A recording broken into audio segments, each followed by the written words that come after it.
duas partículas,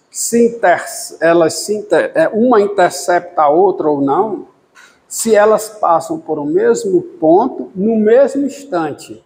Isso é interceptação. Intersecção é das trajetórias, tá? As trajetórias, como conjunto de pontos, se intersectam ou não. E no ponto de um ponto de intersecção não necessariamente é um ponto de interceptação. Então, é um ponto de colisão. Interceptar é colidir, tá? Nesse contexto. Então, os gráficos de duas soluções distintas não se intersectam. É verdade isso? Não. No caso de equações diferenciais de ordem 1, sim. Duas soluções distintas, os seus gráficos não se intersectam. Mas no caso de equações diferenciais de ordem 2, duas soluções distintas podem se interceptar. Mesmo fixando se intersectar. Duas soluções podem se interceptar. Ó, estou poluído, né? Já fui, como é que chama? Afetado. Não, é mais do que isso, é pior. Foi infectado, contaminado, tá? Duas soluções que podem se intersectar. Os seus gráficos se intersectam. Mesmo que eu fixe uma das constantes. É porque aqui, ó. Isso é geral, tá? Isso é geral. Eu expliquei. É o que diz o teorema de existência e unicidade. F2' de x mais P de x, F' de x mais Q de x igual a mais Q de x, F de x igual a R de x, onde P, Q e R, como funções do intervalo I em R, são funções o quê? Contínuas. O que que diz o teorema de existência e unicidade? Diz o seguinte.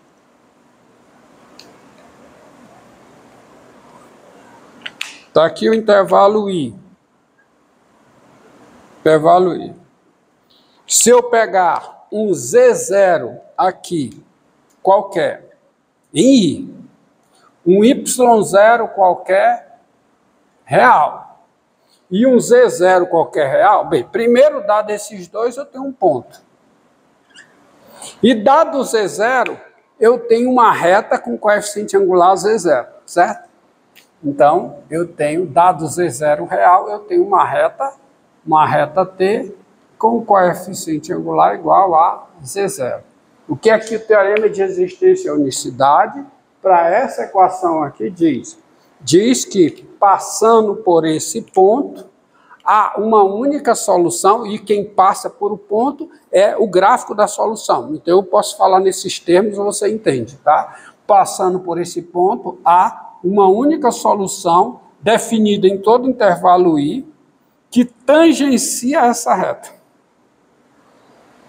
Há uma única solução, por quê? Porque há uma única solução desta equação que satisfaz essas condições. Há uma única solução Psi que satisfaz as condições. Π de x0 é y0 e a derivada de Psi em x0 é o z0. Essa solução definida em todo intervalo I. Então, se eu der, aqui não é z0 não, desculpa, aqui é o quê? x0. Então, se eu der x0, y0 e z1, ou seja, se eu der uma outra reta aqui, uma outra reta essa, cujo coeficiente angular é z1, eu estou dando x0, y0 e z1. Então, o teorema de existência e unicidade diz, passando por esse ponto, há uma única solução dessa equação diferencial, definida em todo intervalo I, tangenciando essa reta. Então, a solução aqui não faz isso. Há uma única Psi. Mas aí elas são distintas. Elas não são a mesma. Porque aqui a derivada da Psi em x0 é o z0 e a derivada da φ em x0 é o z1. Sendo z0 diferente de z1, as duas são distintas.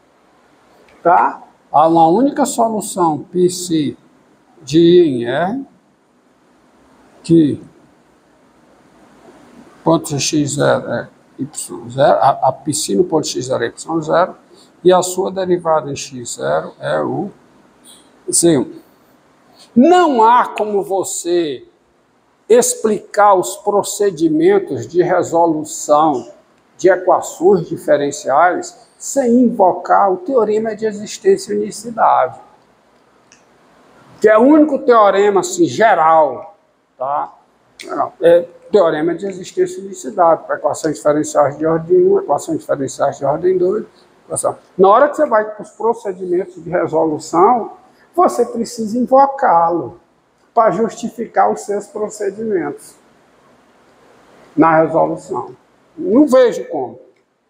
Senão você pode fazer... Olha, se você não tem existência garantida por teorema de existência e a unicidade, de repente você vai estar fazendo conta no vazio. Fazendo conta com algo que não existe. Tá certo?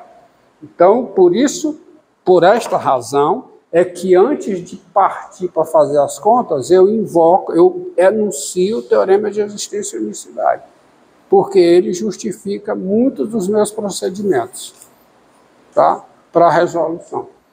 Não há como você proceder sem ele. Tá? Tá aí. Pronto. Até amanhã, prova. Pode desligar.